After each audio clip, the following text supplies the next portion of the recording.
മിനിയാന്ന് വൈകുന്നേരത്തോടു കൂടിയാണ്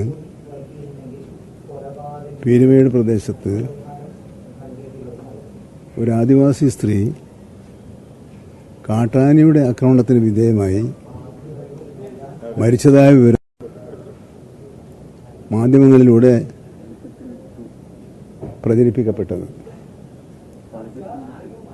സാധാരണ കേരളത്തിൽ നടക്കുന്നത് പോലെ പ്രതിഷേധ ശബ്ദവും സമരവുമായി ജനങ്ങൾ മുന്നോട്ട് വരികയും ചെയ്തു. അതിൻ്റെ അടിസ്ഥാനത്തിൽ അവിടുത്തെ MLA വാഴൂർ സോമൻ ഉൾപ്പെടെ എന്നോട് സംസാരിക്കുകയും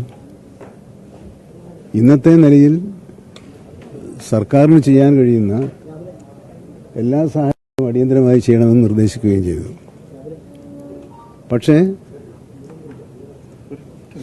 നമുക്ക് മനസ്സിലാക്കാൻ കഴിഞ്ഞത് അവരുടെ ഭർത്താവ് തന്നെ ഈ സ്ത്രീയെ കാട്ടിലേക്ക് കൂട്ടിക്കൊണ്ടുപോയി അവിടെ വെച്ച് പ്പെടുത്തുകയാണ് ഉണ്ടായത് എന്നാണ്.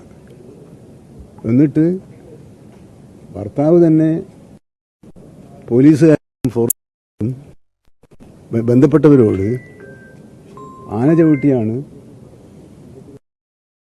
ഇടയായത് എന്ന് പ്രഖ്യാപിക്കുകയും അദ്ദേഹം തന്നെ ആ ശരീരം ആശുപത്രിയിൽ എത്തിക്കുകയും ചെയ്തു. ആശുപത്രിയിൽ എത്തിച്ചപ്പോൾ സാധാരണയിൽ നിന്നും വ്യത്യസ്തമായ ലക്ഷണങ്ങൾ കണ്ടപ്പോഴാണ് ഡോക്ടർമാർക്ക് സംശയമുണ്ടായത്. ആ സംശയത്തിന്റെ അടിസ്ഥാനത്തിലാണ് പോസ്റ്റ്മോർട്ടം നടത്തിയത്. പോസ്റ്റ്മോർട്ടം ഇത് കൊലപാതകമാണ് എന്ന് തെളിയിച്ചു. അതിന് നിയമ നടപടികളുമായി ഇപ്പം മുന്നോട്ടുകയാണ്. ഇതിൽ നിന്നും എനിക്ക് അപേക്ഷിക്കാനുള്ളത്, നമ്മൾ കഴിഞ്ഞ ഒരു വർഷമായി വന്യജീവിയുടെ ആക്രമണം മൂലം നിരവധി പേർ കൊല്ലപ്പെടാനിടയായിട്ടുണ്ട്. എന്നാൽ പകുതിയും വനത്തിനുള്ളിൽ വെച്ചാണ് സംഭവിച്ചത് എന്ന ഒരു യാഥാർത്ഥ്യം നമ്മൾ വിസ്മരിച്ചു കളയരുത്. വനംവകുപ്പിലെ ഉയർന്ന ഉദ്യോഗസ്ഥരുമായി ചർച്ച ചെയ്തപ്പോൾ അത് നമ്മൾ ഉടനെ തന്നെ മറ്റൊരു നിഗമനത്തിലെത്തിയാൽ നാളെ ദുരുപയോഗപ്പെടുത്താൻ സാധ്യതയുണ്ടെന്ന് എൻ്റെ ശ്രദ്ധയിൽപ്പെടുത്തിയിരുന്നു. അതുകൊണ്ട് കുറച്ചും കൂടി പോസ്റ്റ്മോർട്ടം റിപ്പോർട്ട് വരുന്നവരെങ്കിലും കാത്തു നിൽക്കാൻ ജനങ്ങളോട് പറയണം എന്നോട് പറഞ്ഞു. പക്ഷേ വൈകാരിക തലത്തിൽ അതിനെ ഉയർത്തിക്കൊണ്ടുവരികയും ആ സ്ഥലത്ത് വെച്ച് മൃതശരീരം മാറ്റണമെങ്കിലും പോസ്റ്റ്മോർട്ടത്തിന് അയക്കണം പോലും സമ്മതിക്കാതെ ഗൺ പോയിന്റിൽ കാര്യങ്ങൾ തീരുമാനിപ്പിക്കുന്ന ഒരു സാഹചര്യമുണ്ടായി. അതുകൊണ്ടാണ് യഥാർത്ഥ പിന്തുടർച്ചാവകാശി ആരാണ് എന്ന് നോക്കാതെ ആദ്യ ഗഡു കൊടുക്കാൻ തീരുമാനിച്ചത്. അങ്ങനെ ചെയ്യാൻ പാടില്ല.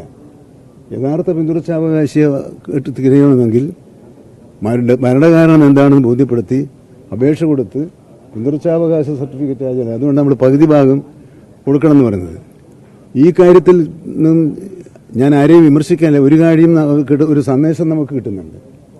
ആ സന്ദേശം ഒരു പ്രശ്നത്തിന്റെ വസ്തുതാപരമായ പരിശോധനയ്ക്ക് കാത്തു നിൽക്കാതെ ഏകപക്ഷീയമായ പ്രചരണം നടത്തുന്നത് ചിലപ്പോൾ ഇങ്ങനെയുള്ള അപകടത്തിൽ തെറ്റായ കാര്യങ്ങൾ പ്രസിദ്ധീകരിക്കുന്നുള്ള സാഹചര്യം സൃഷ്ടിച്ചേക്കും. അപ്പോൾ മരണകാരണം എന്താണ് എന്ന് ആധികാരികമായി അറിയുന്നതുവരെയെങ്കിലും ഇത്തരത്തിലുള്ള പ്രകോപനപരമായ നിലപാടുകൾ സ്വീകരിക്കുന്നത് ഉചിതമാണോ എന്ന് ബന്ധപ്പെട്ടവർ ആലോചിക്കണം. മാധ്യമങ്ങളും ഒരു ആത്മപരിശോധനയ്ക്ക് തയ്യാറാകണമെന്നാണ് എനിക്ക് അപേക്ഷിക്കാനുള്ളത്.